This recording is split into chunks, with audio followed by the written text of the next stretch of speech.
نحمده ونصلي على رسوله الكريم اما بعد فاعوذ بالله من الشيطان الرجيم بسم الله الرحمن الرحيم رب اشرح لي صدري ويسر لي امري واحلل عقدة من لساني يفقهوا قولي وَإِذْ قَالَ مُوسَى لِقَوْمِهِ، اور جب کہا موسیٰ علیہ السلام نے اپنی قوم سے، کن سے کہا؟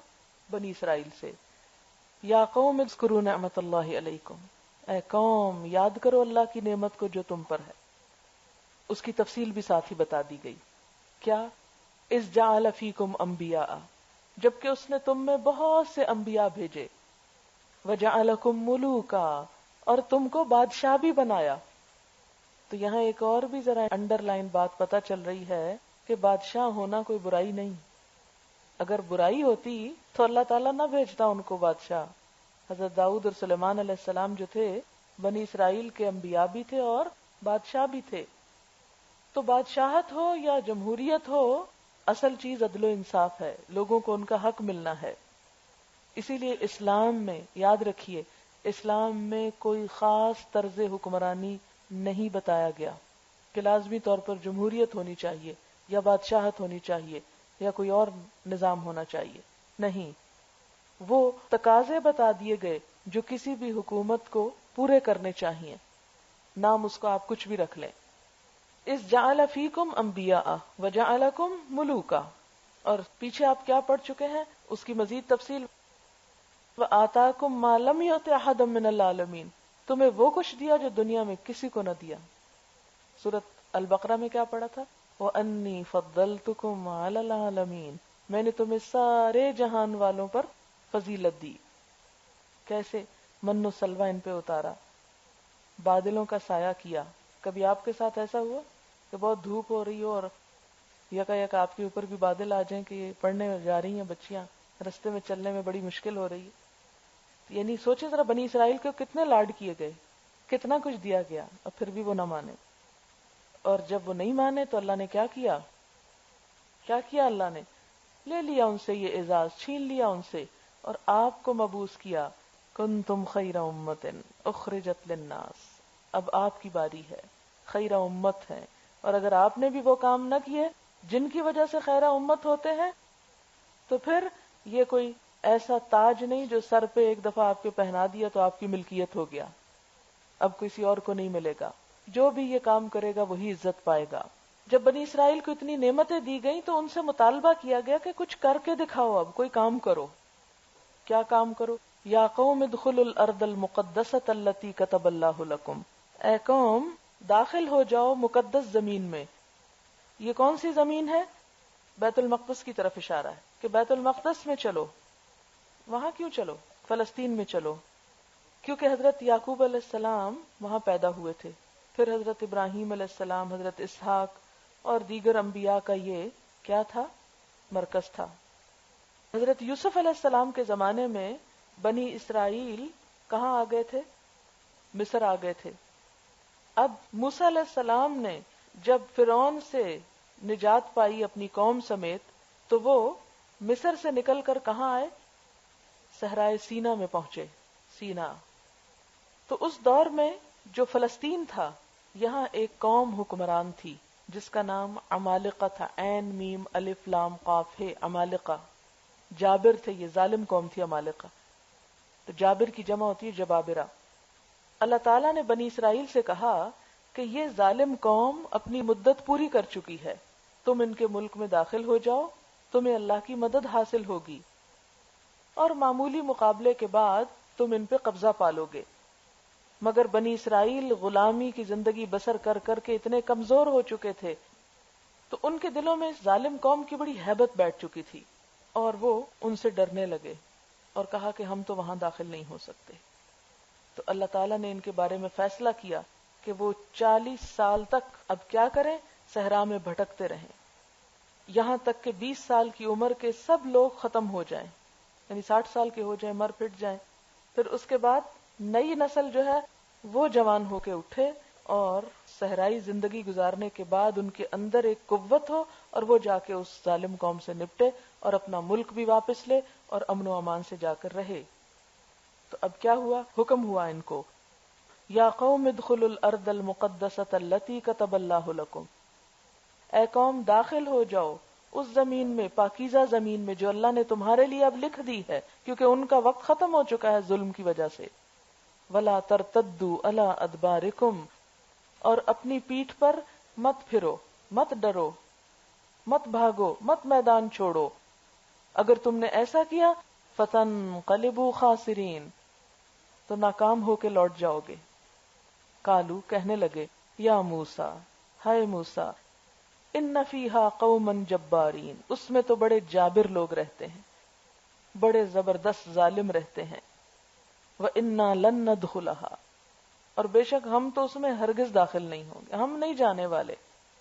وعدہ کیا لیا تھا؟ عَزَّرْتُمُوهُمْ، یہاں کہنے لگے ہم نہیں جائیں گے، ہم نہیں مانتے. حَتَّى يَخْرُجُوا مِنْهَا، یہاں تک کہ وہ ظالم خود ہی نکل جائیں وہاں سے، پھر ہم چلے جائیں گے. تو کبھی ایسا بھی ہوا دنیا میں کوئی اپنا گھر آپ کے لیے خالی کر دے، آ جاؤ؟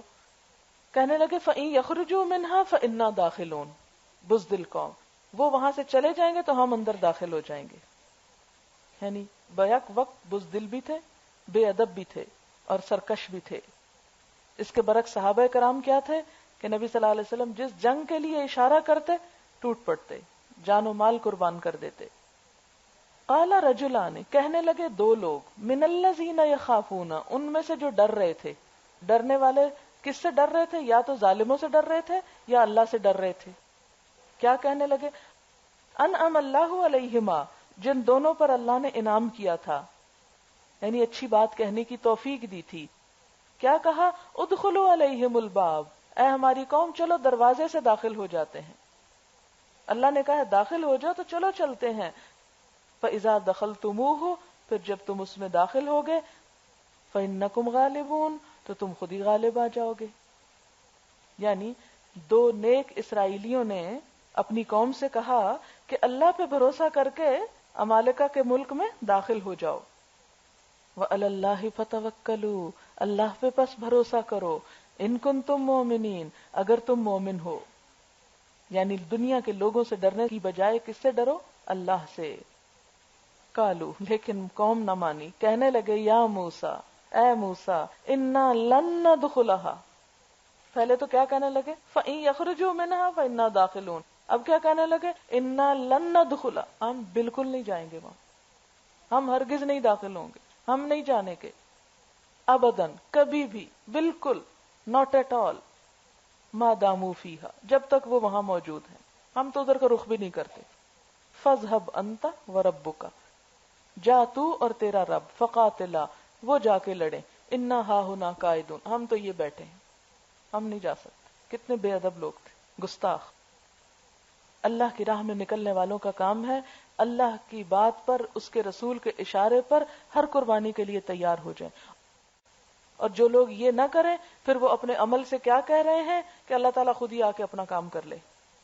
میں اور آپ بھی ذرا سوچیں، اگر ہم دین کا کام نہیں کرتے تو ہم اپنے عمل سے کیا ظاہر کر رہے ہیں کہ اللہ تعالیٰ ہم تو کر نہیں رہے جو کام تو کہتا ہے، اب آپ خود ہی کر لیں، خود ہی لوگوں کو ہدایت دے دیں. ہماری قوم کا بھی یہی طرز عمل ہے. اللہ چاہتا تو انہیں خود ہی ہدایت دے دیتا، یا کچھ نہیں کرتے، کہتے یا اللہ بس تو ان کو ہدایت دے دے، ہمارے تو بس میں کچھ نہیں. آپ کے بس میں ہے یا نہیں، آپ کا کام کوشش کرنا ہے، آپ سے اس کے بارے میں پوچھا جائے گا. قال رب انی لا املک الا نفسی، موسیٰ علیہ السلام عاجزی سے کہنے لگے یا رب میں تو کسی چیز کا مالک نہیں سوائے اپنی جان کے، میں اپنا آپ ہی تجھے پیش کر سکتا ہوں. واخی، اور یہ میرا بھائی ہے. فافرق بیننا وبین القوم الفاسقین، پس تو ہمیں ان نافرمان لوگوں سے الگ کر دے، جدا کر دے، ہمیں ان سے دور کر دے. قال، اللہ تعالیٰ نے فرمایا فَإِنَّهَا مُحَرَّمَةٌ عَلَيْهِمْ، اب یہ زمین جو ان کے لیے لکھی گئی تھی اب ان پہ حرام کر دی گئی. 40 سنتاً، 40 سال. وہ 40 سال کیوں؟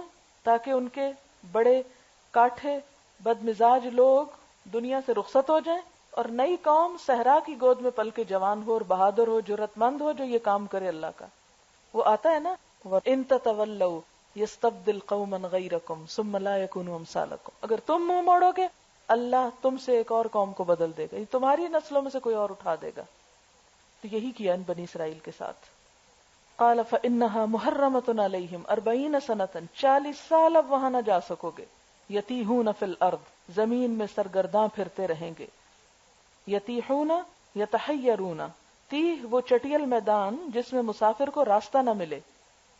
تیہ کا یعنی بنیادی روٹ کیا ہے؟ وہ چٹیل میدان جس میں مسافر کو راستہ نہ ملے. تو میدان تیہ جس میں یہ نافرمان قوم جہاد سے اعراض کی وجہ سے سرگرداں رہی، یہیں پر پھر اللہ نے من و سلوہ نازل کیا، یہیں بادلوں کا سایہ ہوا، یہیں 12 چشمے پھوٹے، یہیں بے شمار اور انعامات آئے، یہاں تک کہ 40 سال کے بعد یہ لوگ اس قابل ہوئے کہ بیت المقدس میں داخل ہوں. تیہ تے یہ ہے گول ہے تیہ. تو اللہ تعالیٰ موسیٰ علیہ السلام کو تسلی دے رہے ہیں، فلا تأس علی القوم الفاسقین، فاسق قوم پہ غم مت کرو، دکھ مت کرو، پریشان نہ ہو، کیونکہ غمگین ہونا ایک فطری امر ہے. فرمایا کہ تم ان کے پیچھے پریشان نہ ہو.